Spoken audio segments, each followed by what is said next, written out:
sentar, tenha reverência no ouvir, tá bom? Então, de quarta-feira, geralmente, como as leituras são mais extensas, eu não falo para ninguém ficar de pé. Escute, leia, vai lendo, vai prestando atenção. De domingo, nós já nos colocamos de pé, tá bom? Então é uma questão de costume. Respeito à palavra, seja de pé ou seja sentado. Quando vocês... Vamos voltar só um pouquinho da onde nós lemos, da onde o pastor Zé Franco leu hoje, para nós concluirmos então aonde nós paramos semana passada, e vamos dar sequência até o término do capítulo de número 6. Semana passada nós falamos acerca das boas obras, falamos acerca daquele que dá com a direita, sem a esquerda ficar sabendo, e nós descobrimos que para a salvação, só lembramos na verdade que para a salvação nós não precisamos de obras, mas todo aquele que é salvo faz boas obras. Para quê? Jesus nos ensinou, para que o nosso Pai seja glorificado através das nossas boas ações, através da ajuda humanitária, através de um aconselhamento, através de um testemunho, ou através de qualquer outra coisa. Diz Paulo, seja por glória, por honra, por obra, que seja tudo para a glória do nome do Senhor. Então semana passada o próprio Jesus nos ensinou dessa forma, e ainda ele nos ensinou o quê? Como devemos de orar, que nós não devemos de orar com vãs repetições, que nós temos que ter uma intimidade para com Deus, de ter um diálogo com Ele. E eu acredito que todos nós aqui temos pessoas e amigos que conversamos todos os dias, e muitas das vezes nós nem repetimos o assunto ao qual foi tratado há alguns dias, mas me parece que quando nós vamos orar ao Senhor, sempre é a mesma fala, sempre é a mesma conversa. Esquecemos que Deus, Ele é relacionável. Nós temos que travar um relacionamento para com Deus. Quando é que eu me torno íntimo com uma pessoa? É quando eu travo um relacionamento com aquela pessoa. Por um exemplo, eu e o pastor presbítero Valdinei, nós não temos um relacionamento íntimo. Nós conversamos, dialogamos, só que ele vai para a casa dele, eu vou para a minha casa. Se nós começarmos a termos uma convivência e todos os dias começarmos a conversar, travar um relacionamento, todos os dias nós estarmos trocando uma ideia, daqui um pouquinho, em nome do Senhor Jesus, ele vai me convidar para um churrasco na casa dele. O que está acontecendo aqui? Começando a ter uma intimidade. Estamos tendo aqui, é que nem meu sogro. Agora que eu comecei a me sentir cada vez mais à vontade, e olha que eu sou meio ruim de relacionamento, minha sogra sabe, sempre fui muito bem tratado, muito bem servido, só que agora que eu consigo me sentir um pouco mais à vontade. Por quê? Porque cada vez mais vai passando, vai se tendo intimidade, vai se tendo um relacionamento, e hoje eu sinto em casa, chego lá, eu deito no sofá, põe o pé pro alto, fico lá tranquilo. Por quê? Porque eu tenho um relacionamento, tenho uma intimidade. Assim, irmãos, é nós para com Deus. Em nosso relacionamento para com Deus, tem que ter essa intimidade. Porém, todavia, a minha sogra é testemunha. Eu só abro a geladeira dela quando ela me dá permissão. Por quê? Eu respeito, eu conheço, a casa é dela, a casa não é minha, a casa é dela. Assim é meu relacionamento para com Deus. Não adianta chegar lá metendo o pé na porta lá para falar com Deus, não, você vai ser excomungado. Tem que ter um relacionamento respeitoso, tem que ter uma conversa, um diálogo de pai para com filho. Eu chego na casa da minha mãe e abro a geladeira dela, só que eu não pego qualquer coisa. Antes eu falo assim: mãe, posso pegar isso daqui? Mãe, posso pegar aquilo lá? Na minha casa eu abro a geladeira e pego o que eu quero, porque é meu. Agora na casa do outro, opa, pera lá, pode ser minha mãe, pode ser meu filho. Eu não vejo a hora do Arthur casar, para mim chegar lá e abrir a geladeira dele, né? Vai guardando lá, filho, eu vou chegar lá, vou abrir a geladeira, faz isso comigo? Mas irmão, aqui o negócio é o seguinte: nós temos que entender que o nosso relacionamento para com Deus tem que ser liberal, mas respeitoso, porque Deus, Ele não é seu amigo. Pastor, mas Jesus falou que nós somos amigos. Jesus nos considerou amigo, só que eu tenho que me considerar a Jesus como servo. Eu tenho que me direcionar a Deus muito mais do que meu pai. Ele é o meu Criador. Eu tenho que me direcionar a Deus com uma reverência. Quem quer chamar Deus de você, que chame. Vai de educação de cada um. Mas se o meu filho me chamar de você, ele sabe que ele vai escutar poucas e boas. Não vem com essa falta de respeito para mim, não. É pai, não, também não existe Senhor, porque eu não sou Senhor dele, eu sou pai dele. Deus é meu Senhor e pai, é diferente. Mas no mínimo um respeito de filho. Ô pai vai lá, pai vai lá. Tem vezes que ele solta, você não vai, desculpa, pai vai. Porque é um respeito. Eu não tenho essa coragem de me direcionar a Deus como você. Agora, se tem alguns corajosos que usam essa libertinagem como álibi para poder chegar até o Senhor Deus como você, se Ele quiser, se Ele quer ter essa intimidade, eu não vou tocar nisso. Mas quer um conselho? Não faça. Se o próprio Senhor Jesus nunca se direcionou ao Pai como você, mas sim como Pai e Senhor, quem sou eu para fazer ao contrário? Eu prefiro ainda continuar com os ensinamentos do nosso Cristo. Quem quiser, me acompanhe, porque isso não faz mal a ninguém. Como é que diz os mais antigos? Canja de galinha não faz mal a ninguém. Então, meus irmãos, eu prefiro continuar com a boa comida, a boa alimentação que Jesus Cristo tem nos dado e tem nos saciado. Depois disso, de Jesus falar a respeito da oração, ele começa a dar um modelo. E qual é o modelo de oração? Pai nosso que estás no céu, santificado seja o vosso nome. Vamos ler para não me esquecer aqui, irmão. Orais assim: Pai nosso que estás no céu, santificado seja o vosso nome, venha o teu reino, seja feita a tua vontade, assim na terra como no céu. O pão nosso de cada dia nos dai hoje, perdoai as nossas dívidas, assim como perdoamos os nossos devedores. Opa, paramos aqui semana passada, lembra? Então nós aprendemos a primeira parte e a segunda parte. Um ponto interessante que vale a pena frisar: o Pai Nosso não é uma reza católica. É até bom que tem alguns irmãos nossos que estão assistindo. O Pai Nosso não é uma reza católica. O Pai Nosso é um ensinamento de Cristo. Então é uma oração bíblica. Quer dizer que eu tenho que recitá-la? Não necessariamente, porque é um modelo.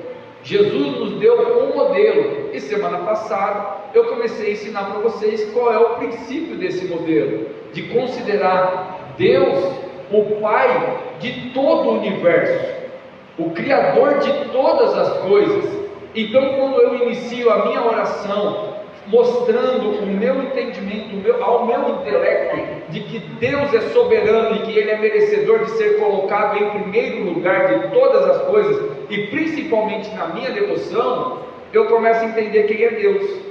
Eu começo a entender que Ele é Pai, não só na terra, e que o reino dele não é só no céu, mas é na terra e no céu. Aí depois que nós entendemos que o princípio da nossa oração é de exaltar ao Criador, e depois que eu exalto o Criador, eu começo a descer a oração a um patamar horizontal, porque o primeiro princípio é vertical, do homem para Deus. Agora ela é de homem para homem. Deus vai abençoar o homem. Ela começa a ser uma oração mais horizontal, porque olha só como que começa a ser agora a oração. E vento é bom, mas atrapalha.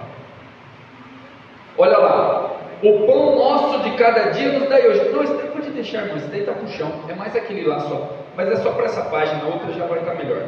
Ó, o pão nosso de cada dia nos dai hoje. Jesus está ensinando aqui um princípio. O pão nosso. Qual é a lei? Meu irmão, obrigado. Qual que é o princípio de oração? Está na intercessão. O pão nosso. O Pai é nosso. Então, olha só o que eu falei semana passada. O Pai é nosso. Mas antes de Deus ser Deus de todos, Ele é meu Deus. Porque Paulo ele fala assim: o meu Deus, segundo as suas riquezas, suprirá toda a vossa necessidade em glória por Cristo Jesus. Então o Pai é nosso, mas antes de Deus ser Deus de todos, Ele é meu Deus. Então eu entendo que quando eu oro intercessoriamente, Deus, antes de abençoar o próximo, Ele passa por mim. Então eu sou abençoado por interceder pelo próximo. Está entendendo a questão de oração intercessória? Quem ora pelo próximo, ele confia naquele que pode suprir as suas necessidades. Quando eu oro ao favor do meu irmão, do meu inimigo, do meu concorrente ou do meu aliado, o amor de Deus passa por mim para poder chegar ao próximo. Então, quando eu oro para a paz do mundo, eu automaticamente estou recebendo uma paz interior, porque antes de ela chegar para o próximo, ela passa por mim. É onde que eu começo a entender o que é intimidade para com Deus. E a minha oração direcionadamente a mim começa a se tornar em segundo ponto, porque o pão nosso nos dai hoje. Senhor, Neemias, quando ele começa a clamar a Deus, ele fala assim: Deus, o meu pecado e o pecado do povo. Quando Isaías ele entende o seu pecado, ele fala que: ai de mim que sou um homem de impuros lábios e habito no meio de um povo de impuros lábios.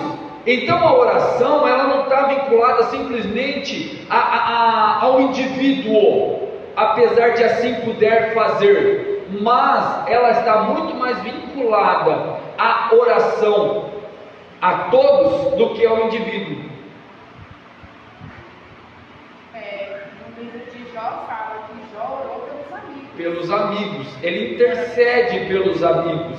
Então, quando você entende que esse princípio de oração está em Pai, ao pão nosso nos dai, engloba então a todos, e automaticamente Deus supre também as suas necessidades, porque Ele disse, Jesus disse: o teu Pai sabe quando você precisa. Nós não lemos aqui, vamos chegar ainda mais a fundo nisso.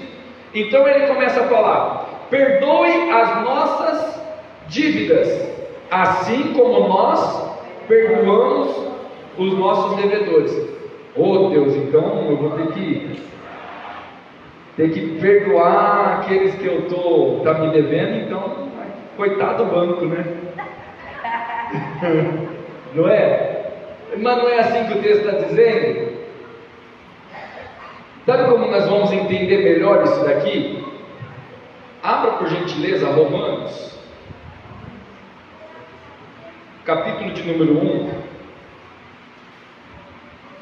e o verso é o de número 17 ou 18? Não, o verso de número 14. Olha só o que Paulo fala, escreve, ó: eu sou devedor, tanto a grego como a bárbaro, tanto a sábio como a ignorante. Assim quanto está em mim, estou pronto para também vos anunciar o Evangelho, a vós que estáis em Roma. Paulo ele era devedor, mas era de dinheiro? Não.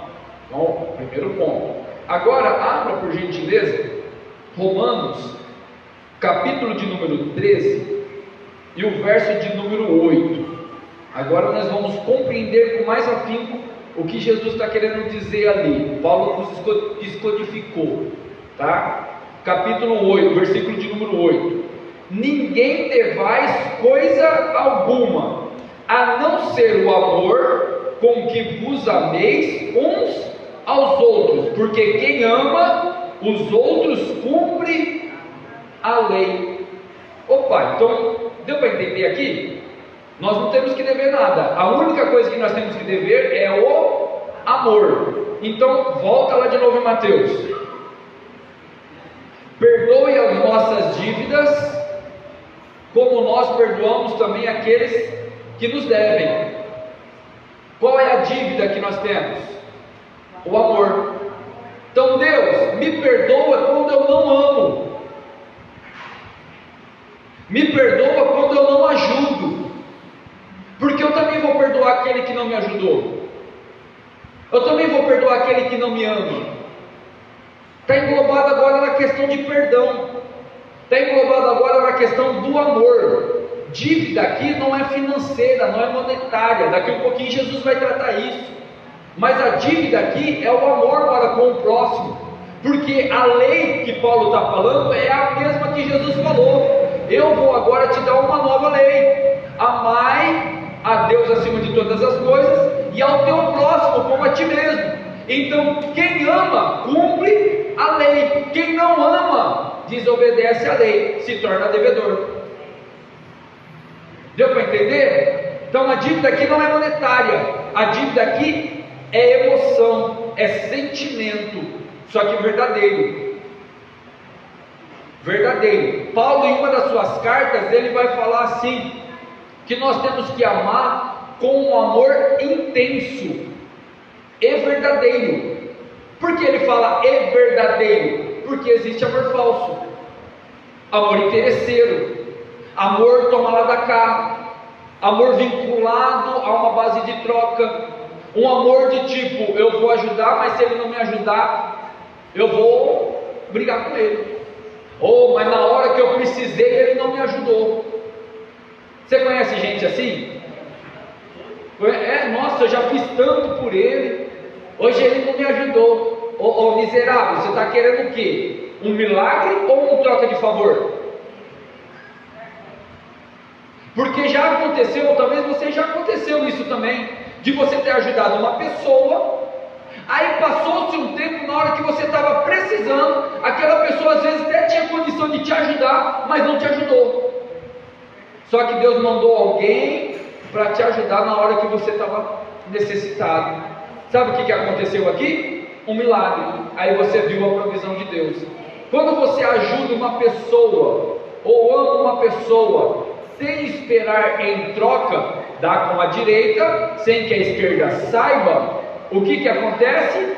Você vê o milagre, você tem galardão. Então o amor aqui que Jesus está falando, mais uma vez, não é monetário, mas é o amor que é o devedor. Então se você tem que dever, deva o amor. Oh meu Deus, olha só o que Paulo falou: eu sou devedor tanto para grego quanto para romano, sou devedor para gentil, sou devedor para judeu. E qual era a intenção de Paulo? De falar sobre o Evangelho. Puxa vida, então se eu não falo do Evangelho, então eu não amo ninguém. Para quantas pessoas você já falou do Evangelho essa semana?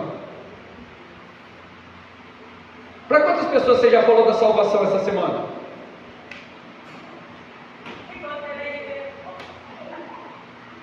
Falar em tempo e fora de tempo. Se eu não falo do Evangelho, é um forte sinal que eu não amo muita gente, só amo a mim mesmo.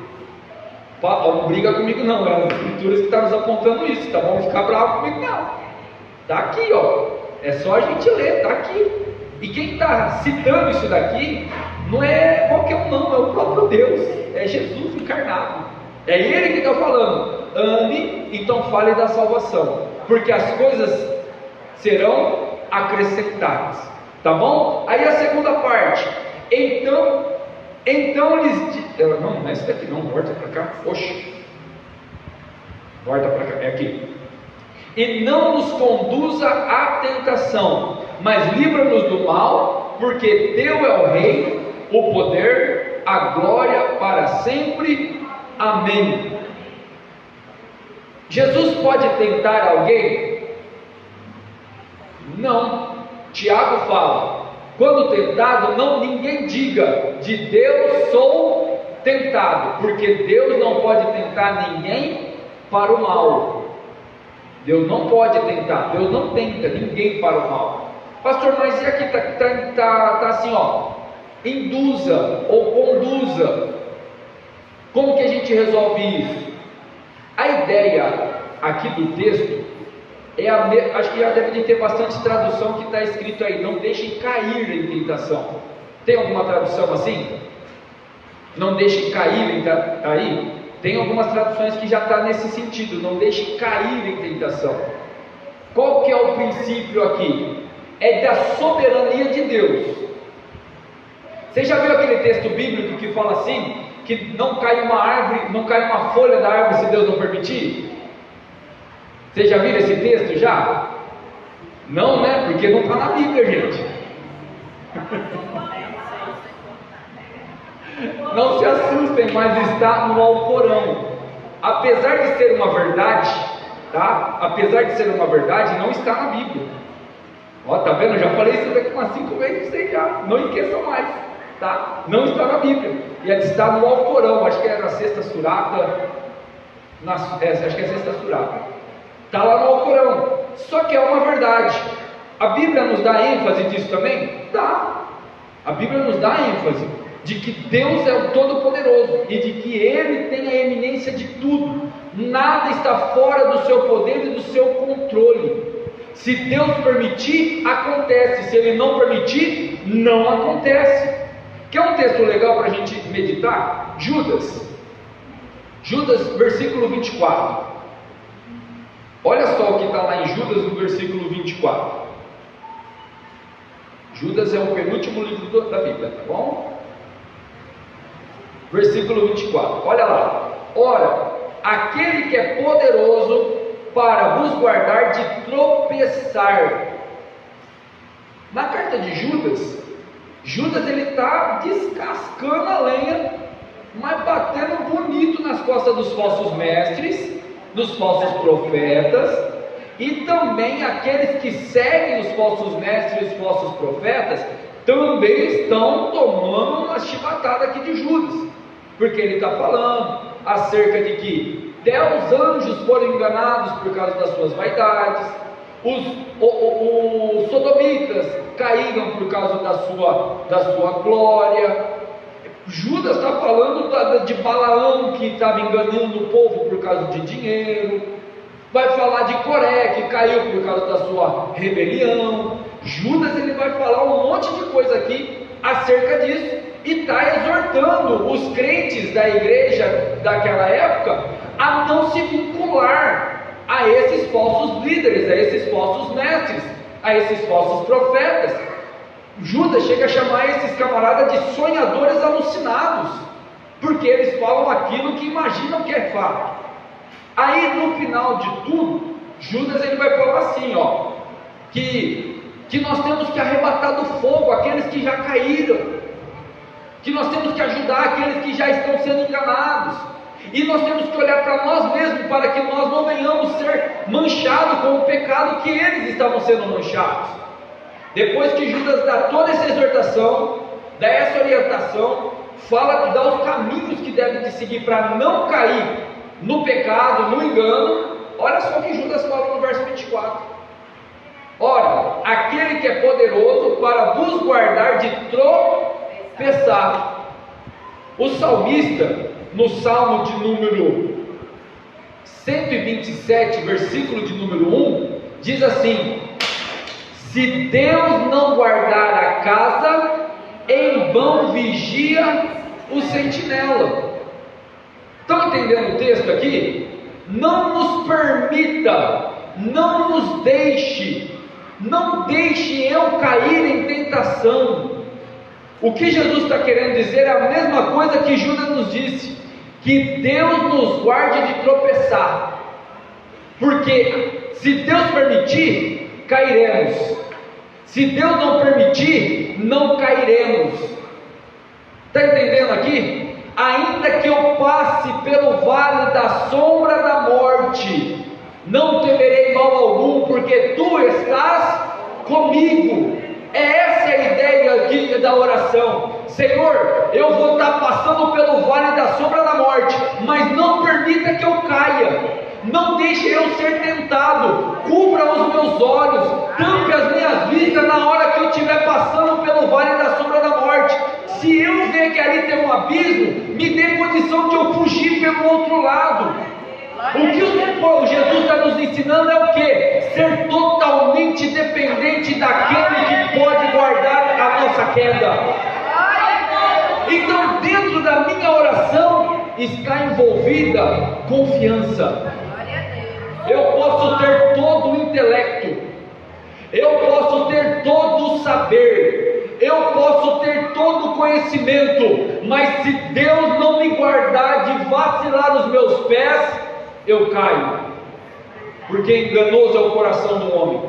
Se o Espírito, eu disse aqui no domingo, que na Reforma Protestante, foi-se estabelecidos 5 princípios de crivo acerca de guardar as Sagradas Escrituras, de confiar, ter fé somente, de acreditar somente em Cristo como mediador, de acreditar que a salvação é exclusiva pela graça e de render glória somente a Deus. E que nós arminianos, como bons arminianos, que acreditamos na questão de escolha, acrescentamos mais uma. Qual era? Somente o Espírito. Porque sem o Espírito Santo, meus irmãos, nós aprendemos aqui domingo que ninguém confessa a Cristo como Salvador. Sem o Espírito Santo, ninguém reconhece o seu pecado, porque a obra do Espírito Santo, lembra que eu já falei, não é de trazer um arrepio na espinha dorsal, mas a obra do Espírito Santo está em convencer o homem do pecado, da ira e da justiça. Então o Espírito Santo que vai nos induzir a orar dessa maneira. Perceba que quando eu começo a oração em nossas reuniões, em nossos cultos, eu sempre peço direção ao Espírito. Espírito Santo, nos ensine como devemos de orar, porque eu mesmo não sei orar, eu mesmo não sei pedir, mas quando eu peço em favor ao próximo, é porque o Espírito está me induzindo. Irmãos, quando você sentir no seu coração vontade de fazer o bem, faça. É Deus te impulsionando a fazer o bem, porque o espírito mau e o espírito da carne não quer que você faça o bem para ninguém. Ele quer que você faça somente a sua vontade, e a sua vontade é má, perversa, e chega como um cheiro ruim diante das narinas de Deus. Mas Jesus, sabendo de tudo isso, Ele nos ensina como devemos de orar. E a nossa oração está no modelo do Pai Nosso. Pai nosso que estás no céu, guarde-nos de tropeçar, porque ele começa a oração em exaltando a Deus e termina a oração em seja feita a sua vontade. Amém, meus irmãos? Amém, minhas irmãs? Deu para entender esse princípio aqui? Depois disso, o verso 14, o verso de número 14. Peraí.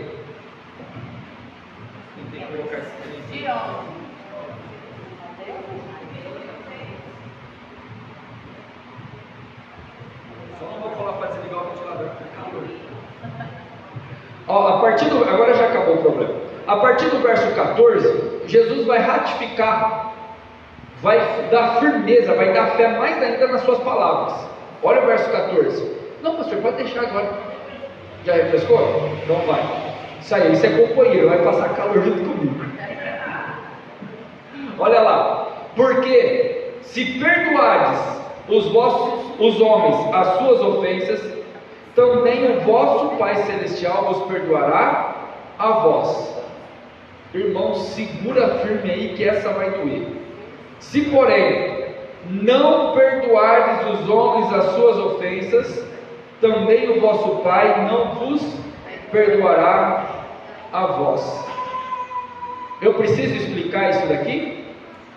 Está muito claro, não está? Então, não deixe a vaidade cegar. Não deixe a vaidade cegar. Jesus é muito claro aqui. Se eu não perdoar, Ele também não me perdoa. Pastor, mas a salvação não é pela graça? É, mas a graça requer perdão. Como Jesus me perdoou, eu também perdoo os meus irmãos, perdoo o meu próximo, perdoo o meu inimigo. Jesus vai mais longe ainda, perdoo o meu inimigo. Irmãos, isso é sério e urgente. Sério e urgente. Quantos aqui quer morar no céu? Então perdoe. É simples, perdoe. Perdoou é o vínculo da salvação, tá bom? Verso 16: E quando jejuares, não vos mostreis contristado com os hipócritas, porque desfiguram vossos rostos, para que aos homens pareça que jejuam. Em verdade eu vos digo que já receberam o seu galardão. Jejum, irmãos, jejum, irmãs, não é para trazer marido em 3 dias, tá? Isso daí tem outras seitas que fazem, e talvez dá certo. Só não aconselho ir lá, porque vai estar desvinculando dos princípios da salvação. Jejum não é para Deus abrir porta de trabalho. Jejum não é para você ficar mais poderoso do que o outro, porque é isso que Jesus está falando aqui. Tem pessoa que jejua para mostrar para o próximo que ele está jejuando, em sinal de fortaleza, em sinal de santidade. Olha, aquele camarada ali jejuou, não vou chegar perto dele porque ele jejuou antes de pregar. E de repente, é errado jejuar? De maneira nenhuma, irmãos. É que nem a questão da oração, é que nem a questão da oração das 3 horas que eu ensinei semana passada. É tudo igual. O problema não é fazer, o problema é os métodos que se usam para fazer. O problema não é o jejum, o problema é como está sendo empregado o jejum. Jejum, irmãos, não é das 10 horas da noite às 10 horas da manhã. Nunca vi jejuar dormindo. É cada coisa que, meu Deus, não é assim que funciona. A não ser se você for ficar a noite inteira varado também, aí é diferente, você pode jejuar às 10 horas da noite. Mas jejum, o jejum judeu começa às 6 horas da manhã e termina às 6 horas da tarde. É das 6 da manhã às 6 horas da tarde. O jejum não tem, a gente vai se adaptando, mas o jejum bíblico é para lamento. O jejum no Antigo Testamento é para choro, é de tristeza, é de lamento pelos pecados, é por expiação dos seus pecados. O jejum no Novo Testamento, Jesus ensinou. Para que serve o jejum? Para que serve a consagração? E outra, jejum eu aconselho a fazer por um exemplo, no domingo, ou no feriado que você não vai trabalhar, ou no dia que você está de folga. O jejum, ele tem que ser em devoção a Deus. É um momento de meditação, é um momento de abstinência do mundo, para estar inteiramente ligado a Deus, sem vínculos. O jejum, ele exige meditação. Vai querer fazer jejum de qualquer jeito, que é sacrifício de tolo, só vai ter fome. E se tem fome e dói o estômago que você fica pensando na comida, desculpa, é sacrifício de tolo, porque você não está ligado ao trono da graça. O jejum não é dieta. Vou fazer jejum de chocolate. Você já viu isso já? Vou fazer jejum a partir de 50 dias sem Coca-Cola, é um jejum de Coca-Cola. Isso é dieta, só vai fazer bem para a tua saúde, só, mas não para o teu espírito. Vou fazer o jejum de Daniel. Quantos dias era mesmo? 21 dias. Vou fazer o jejum de Daniel. Não sabe nem por que de Daniel jejuou 21 dias. Daniel já era um velhinho, já estava quase gagado, e tão velhinho que ele já estava, mas estava dando um banho em nós ainda.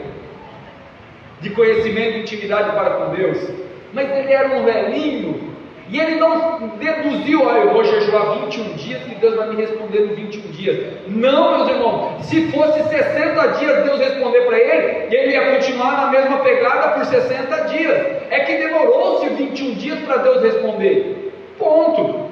Aí se floreiam naquilo lá, aí traz interpretação, aí traz não sei o quê, e tudo isso para enganar o povo. Tudo isso para enganar. Faz campanha. Irmão, mas tem que fazer. É errado fazer? Biblicamente é. Biblicamente é errado. E com outro tempo eu explico porque é errado. Quem quiser depois vem me procurar. Vocês podem ver que eu não faço nada dessas coisas aqui não.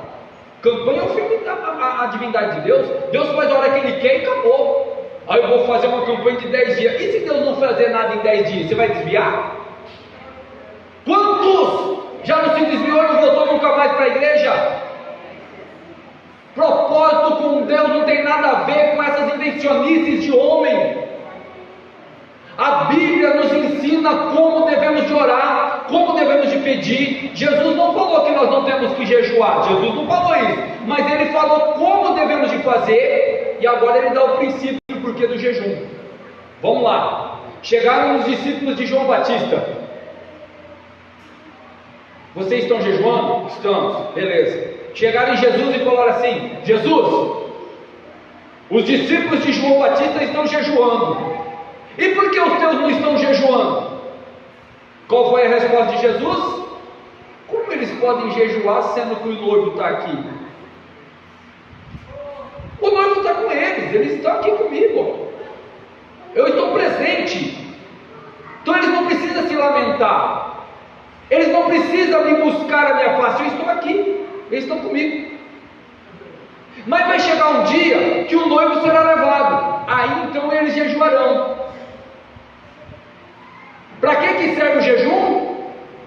Para estar com o noivo.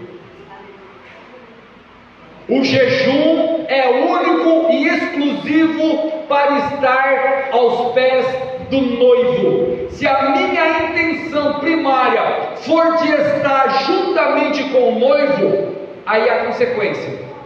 Qual é a consequência?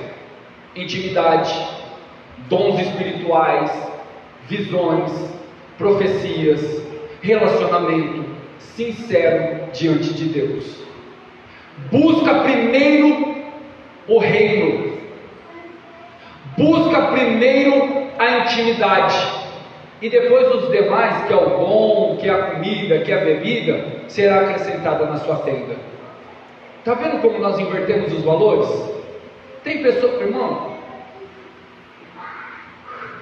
dá até fadiga de lembrar de certas coisas, mas tem pessoas, irmãos, que distorcem tanto as escrituras, e eu fico bravo, não é com aqueles unicamente que são enganados, não é isso, eu fico bravo é com aqueles que enganam, porque enganam para poder fazer moral na vida das pessoas. Não, aquele ali é um homem de Deus, aquela ali é uma mulher de Deus, porque ela segue à risca certos princípios. Cuidado, irmãos, com isso. Paulo nos ensinou o seguinte, sabe o que ele ensinou? Pode vir um anjo do céu, se ele falar qualquer outro evangelho que não seja esse, considere maldito,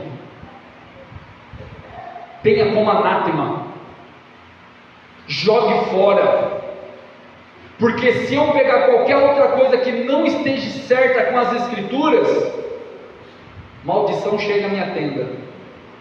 Não é isso que João disse lá no Apocalipse? Simplesmente, sabe de onde ele tirou aquilo? Lá de Deuteronômios. Opa, essa verdade que eu vou falar para vocês está do começo ao fim. Se alguém tirar alguma coisa desse livro, maldição na vida. Se alguém acrescentar alguma coisa nesse livro, maldição na vida. Está entendendo por que está muita bagunça? Porque estão fugindo dos princípios. E Jesus, e tanto Deus quanto o Novo e o Antigo Testamento, é claro: ande pela porta estreita e alcançará os objetivos. Agora quer facilidade? Anda por qualquer coisa aí. Olha só como isso faz tanto sentido. Qual é a segunda parte que Jesus vai falar agora? Que é onde nós lemos. A partir do verso 19. Não ajunteis tesouro na terra, aonde a traça e a ferrugem, não ajunteis tesouro na terra, aonde a traça e a ferrugem tudo consome, aonde o ladrão mina e rouba, mas ajunteis tesouro no céu, aonde nem a traça nem a ferrugem consome, e aonde o ladrão não mina e nem rouba, porque aonde estiver o vosso tesouro, ali estará também o vosso coração. Qual é o teu objetivo de oração? Quem é que você está buscando primeiro? Qual é o teu objetivo de jejum? Qual é o impulsionamento? O que te move a buscar a Deus? Qual é o primeiro pedido que você faz quando você dobra o seu joelho? É um pedido ou um agradecimento? Jesus já nos ensinou no modelo que devemos de fazer. Se até hoje você fazia ao contrário disso, que é um conselho recitado da Bíblia, faça o que Jesus ensinou. Busca primeiro o reino, busca primeiro ter galardão no céu, busca primeiro o noivo, porque se os seus olhos forem bons, todo o seu corpo será luz. Olha só como Jesus termina: a candeia do corpo são os olhos. Se de sorte os teus olhos forem bons, todo o teu corpo será luz. Se porém os teus olhos forem mal, todo o teu corpo será trevas. Se portanto a luz que em ti são trevas, luz e trevas juntos. Se a luz que está em você é treva, qual é essa luz aqui? O que é essa luz que Jesus está falando aqui? É as nossas ações, é os nossos feitos, é o nosso desejo. Tem desejo que é tenebroso, que entra vaidade, prostituição, latrocínio, desejo desenfreado, apetite desordenado, ganância. Segunda-feira eu citei uma lista. As irmãs que estavam aqui entendeu. Eu citei uma lista de problemas ocasionados por causa da ansiedade. Está aí, você volta. Essa lista, passa aí para mim. Eu pedi para o Arthur, estava no meu celular, eu pedi para o Paulo passar aqui. Eu vou passar para vocês essa lista, que vai nos chocar. Mas olha só o que Jesus termina falando aqui. Estamos falando de luz que manifesta a treva, tá? Que é o meu desejo. Ninguém pode servir dois senhores, porque há de odiar um e amar o outro, ou se dedicar a um e desprezar o outro. Não pode servir a Deus e a Mamon. Pera lá. Então, se eu fizer não forçando muito o texto, tá? Não forçando muito o texto. Se eu interpretar de um modo simples, eu entendo que a única entidade que que Jesus chamou de Senhor aqui nessa terra, se chama dinheiro, se chama riqueza. Aí depois ele vai explicar que o desejo ao dinheiro é a raiz de todos os maus. O dinheiro monetário em si, todos nós já estamos careca, mais careca do que eu, já de saber que não é o problema. O problema está em eu desejar desenfreadamente aquilo lá. Já ouviu falar já de workaholics? O camarada trabalha, não para o seu sustento, mas trabalha só para a ganância, para o seu dinheiro, para o seu bem-estar, lucro. Só para isso, passa por cima de todos, por causa de obter. E infelizmente eu conheço crentes, e não poucos, que tem essa sangria. Mas tem por quê? Porque não ouve a palavra do Senhor. Aí Jesus fala: você serve um ou serve o outro? Quando nós servimos unicamente a Deus, nós caímos aqui no final do número 34. Deus acrescenta todas as coisas. Agora, irmãos, com rápidas palavras, Vamos ver se você se identifica com essa lista que eu vou falar aqui. Se você se identificar, não se manifeste, fica quietinho, tá? O que é que causa ansiedade? Será que é só eu que tenho ansiedade? Será que o problema é só eu? A depressão não é mal do século. A depressão é uma linha tênue que sai disso daqui que eu vou falar para vocês. Existe mais, mas isso daqui está vinculado. Preocupação excessiva é um sinal de ansiedade. Se preocupa com tudo e com todos, a todos os momentos. Se preocupa com o dia de amanhã, se preocupa com o carnê do carro que vai vencer em 2028, se preocupa com a conta de água que já venceu, se preocupa com aquilo que vai ganhar o ano que vem, se preocupa, nem sabe se vai estar vivo daqui 5 minutos, mas está se preocupando já, fazendo planos para o ano que vem. Preocupação excessiva pode ser um sinal de ansiedade.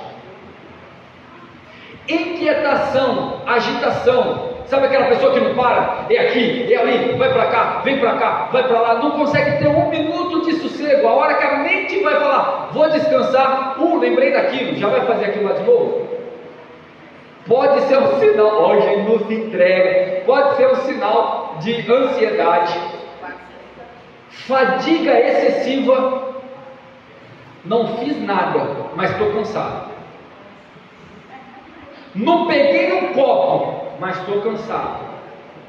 Faz 30 dias que eu estou dormindo, mas estou cansado. Isso é sério e urgente.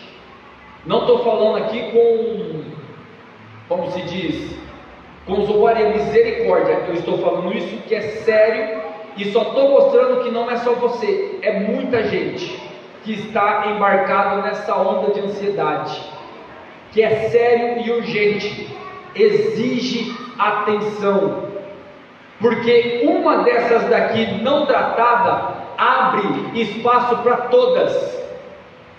Vamos lá. Tensão muscular, muita dor no pescoço, dor nas costas, dor nas pernas, dor nos braços, é uma dor constante. Às vezes é por causa do trabalho, mas às vezes o teu trabalho não é pesado. O teu trabalho pode ser leve, mas ainda assim você sente essas tensões.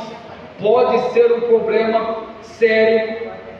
Sono excessivo, só quer dormir, não vê a hora de dormir, e quando está dormindo não vê a hora de não acordar, porque quando acorda quer dormir de novo. Pode ser um problema muito sério.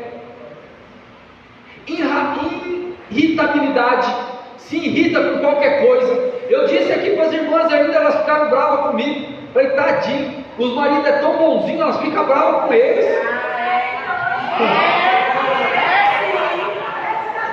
Jesus está vendo. Os maridos são tão, os filhos então, são tão bonzinhos e elas vão ficar bravas com qualquer coisa. Ah, gente, seja mais calma com nós, calma aí. Mas é só para descontrair, irmãos. Mas é sério, irritação excessiva pode ser um sinal de ansiedade, tá? Dificuldade de se concentrar. Eu estou aqui, qualquer coisinha me tira a atenção, qualquer coisinha me irrita, qualquer coisinha me faz eu perder o foco que eu estava. Pode ser um sinal, tá? Sintomas físicos, como dor de cabeça, mancha no corpo, suor excessivo. Eu disse aqui ainda que a minha ansiedade ela vem na perna, parece uma mancha aqui. Aí a Cíntia me comprou uma pomada, eu tirei da perna bem para a barriga. Se eu sair daqui, eu joguei no pescoço. Irmãos, isso é sério e acontece. Dor de cabeça frequente. Um dia específico da semana parece que é aquele dia. Hoje é domingo, eu vou descansar. Pimba, vem uma dor de cabeça. Pode ser um sinal de ansiedade. Autoconsciência constante. O que é isso? Estar excessivamente consciente em si mesmo e com os outros ao redor. Além de ele se preocupar com os seus problemas, ele quer cuidar do problema dos outros. Ele se preocupa com o problema alheio. Ele se preocupa constantemente com a fadiga alheia. às vezes ele toma dano dele por causa de preocupação com os outros. Isso pode ser um sinal de ansiedade. Eu citei aqui 10, mas desses 10, nós podemos acrescentar aqui mais uns 30, 40, podemos acrescentar aqui vários sinais gritantes que podemos estar caindo nesse perigo iminente chamado ansiedade. E a ansiedade, meus irmãos, é um problema sério e precisa ser tratado. Nem sempre é demônio. Às vezes o endemoniado é aquele que está apontando falando que é demônio. Às vezes o endemoniado de verdade é aquele que está acusando e está devendo um amor para o próximo. Porque existem problemas psicossomáticos que vêm do corpo. O nosso corpo está sujeito ao pecado. A aceleração excessiva do mundo está trazendo transtornos psicológicos, que é muito mais devastador do que problemas físicos. O problema físico eu vejo e às vezes eu trato. Agora o problema psicológico eu deixo de lado e pode se desencadear problemas seríssimos que pode levar as pessoas ao fundo do poço. E se eu e você como igreja não estivermos preparados primeiramente com amor, com misericórdia e compreensão, ninguém vai estar de pé dentro da igreja. Sabe por que existe muitas igrejas fadadas à miséria? Porque não estão preparados para tratar com certos problemas. Muitos pastores não sabem tratar com o problema do homossexualismo. Muitos pastores não sabem tratar com o problema de depressão. Muitos pastores não sabem tratar com problema de divórcios, problema de traição, e querem dizer ser pastor. Nunca leram nem isso daqui que Jesus está dizendo. Não sabem aconselhar e acham que pode ser pastor.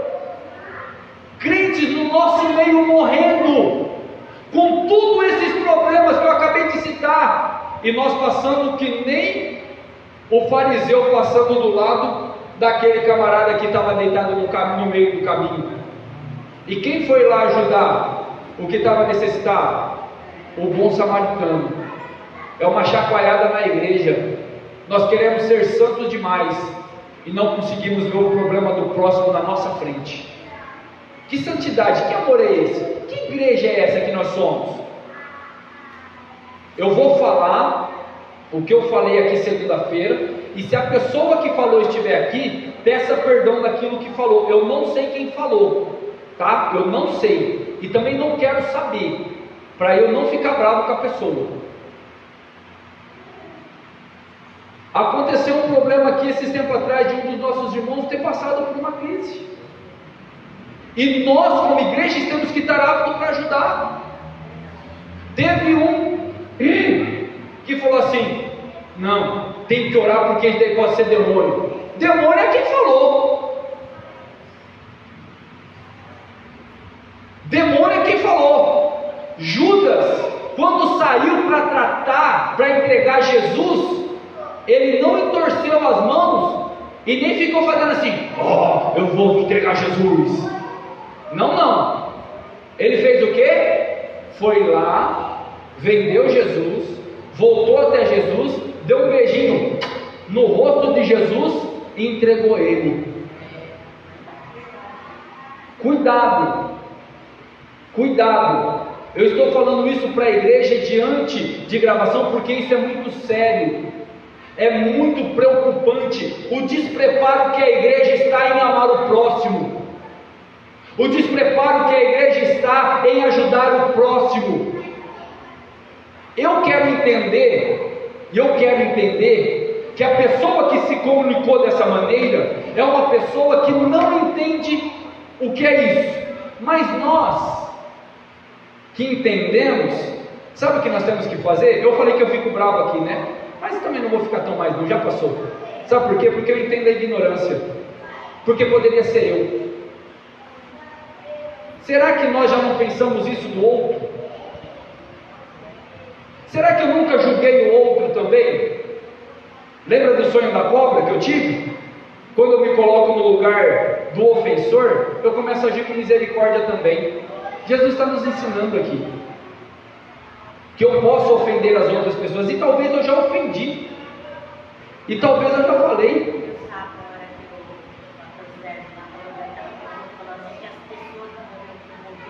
Exato. Exatamente. Outro dia, o nosso próprio pastor falou aqui algo que ofendeu o Tiago. Cadê o Tiago? Tiago, tá ali, ó. Eu vou usar ele como testemunho porque eu sei que ele é um homem de Deus. Uma vez o nosso pastor falou algo aqui sobre tatuagem que acabou ofendendo o Tiago. O pastor acabou não falando por mal, porque ele nem sabia que o Tiago tinha a tatuagem. Mas o Tiago tem tatuagem antes de se converter. Agora o problema é aquele que é crente e vai lá e faz. É nesse sentido que é o problema. Entendeu? Então tem vezes que nós colocamos palavras mal colocadas na hora errada e no momento errado. E qual é o nosso papel? Agir com misericórdia também, tanto para com um, para com o outro. Mas a chacoalhada que eu dei aqui, que sirva de exemplo. Não faça, porque pode ser você. Você está fora dessa lista aqui? Não, né? Acho que ninguém está fora dessa lista. Então cuidado, você pode ser a pessoa com ansiedade. Cuidado, o problema é sério e urgente. Agora vamos, só para pegar um gancho com Jesus, para eu encerrar aqui. Só para pegar um gancho com Jesus, nós não lemos aqui, do verso 25 ao verso 34, 9 versículos, aonde Jesus fala acerca de tudo isso que eu citei aqui. Por que você está preocupado com o dia de amanhã? Por que você está preocupado com suas vestes? Por que você está preocupado com o há de comer? Por que você está preocupado com todas essas coisas? Homem de pouca fé, vocês não valem muito mais do que todas essas coisas do mundo. Contudo, se Deus dá de comer aos pintainhos, quanto mais vocês, homens e mulheres de Deus, que hoje são filhos dele. Descansa o teu coração. Sabe o que eu tenho que fazer? É ser pedagógico, não gastar mais do que eu ganho. Não adianta, irmão, nós temos que ter controle, porque a ansiedade vai explodir por causa da finança. Eu não tenho que ser maléfico, porque aquilo que eu planto, eu colho, mesmo na graça, tá? O agravo que eu planto, eu posso colher. Então o que eu tenho que fazer, é, sabe o que? Confiar em Deus. Tenho que buscar ajuda? Sim. O pastor está aqui para ajudar. Hoje nós temos bons psicólogos que ajudam nesse problema. Só que acima de tudo,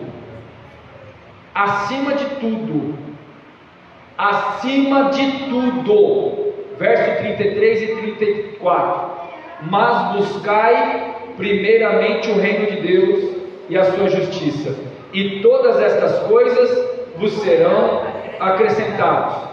Acerca de bens materiais, Deus está falando, busca primeiro o reino, que as coisas serão acrescentadas. Agora para o espiritual, verso 34, não me inquieteis, pois pelo dia de amanhã, porque o dia de amanhã cuidará de si mesmo, basta a cada dia o seu próprio mal. Jesus está nos ensinando agora acerca das coisas espirituais. Você não tem controle do dia de amanhã. Você não pode acrescentar um palmo à sua estatura. Você não pode, você não consegue. Pastor, eu não consigo, então o que eu faço? Descansa no Senhor, confia nele, e o demais ele tudo fará. Ou confia, ou tem fé. Aquele que pegou a mão do arado, não olhe para a esquerda e nem para a direita, mas olhe para o alto, porque é de lá que vem o teu socorro. Ajude, procure ajuda sim, mas confie primeiramente em Deus. Olha só, para encerrar aqui, o que eu não posso deixar de falar isso. Tiago fala: há entre vós doentes. Sim, há entre nós doentes. Então chame os pastores e os presbíteros. Unja. Qual é a palavra ali? Medique, trate e ore, porque a oração da fé sarará o doente. Irmãos, não adianta nada tratamento sem fé e sem oração, porque é Deus que vai potencializar tanto um quanto para o outro, e você sairá dessa ansiedade dando glórias ao nome do Senhor e Salvador Jesus Cristo. Amém, meus irmãos? Amém, minhas irmãs? Desculpa se porventura eu posso ter mexido na ferida de alguém, se eu posso ter, Paulo, obrigado, ter às vezes até de alguma maneira assustado alguém, mas é necessário, porque quando tomamos um chacoalhão tanto para o bem quanto para o mal, nos desperta que nós não estamos sozinhos, tá? Maior é aquele que está conosco do que aquele que está no mundo. Louvado seja o Senhor. Então, queridos, terminamos o capítulo de número 6. Semana que vem nós vamos entrar dentro do capítulo de número 7, e eu tenho certeza que Deus continuará falando verdadeiramente dentro do nosso coração. Amanhã, ensaio com os nossos jovens, escola e oração.